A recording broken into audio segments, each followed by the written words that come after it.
সূর্যকুমার যাদবের এই ক্যাচ নিয়ে সোশ্যাল মিডিয়ায় ব্যাপক তোলপাড় চলছে। দক্ষিণ আফ্রিকার মিডিয়া এবং তাদের দেশের কিছু ক্রিকেট ভক্ত টিম ইন্ডিয়া এবং সূর্যকুমার যাদবের বিরুদ্ধে প্রতারণার অভিযোগ করেছেন। হার্দিক পান্ডিয়ার শেষ ওভারের প্রথম বলে ডেভিড মিলারের দুর্দান্ত এরিয়াল শট খেলেন তবে বাউন্ডারি লাইনে সূর্যকুমার যাদবের হাতে ধরা পড়েন তিনি। সেই ক্যাচ প্রশংসা কুড়িয়েছে কোটি কোটি মানুষের।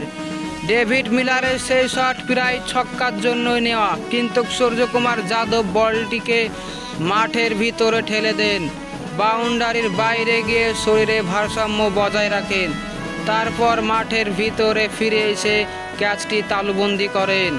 সূর্যকুমার যাদবের এই ক্যাচের কারণে আউট হন দক্ষিণ আফ্রিকার বিপজ্জনক ব্যাটসম্যান ডেভিড মিলার আউট না হলে ভারতের কাছ থেকে টি-20 বিশ্বকাপের ট্রফি ছিনিয়ে নিতে পারত দক্ষিণ আফ্রিকা।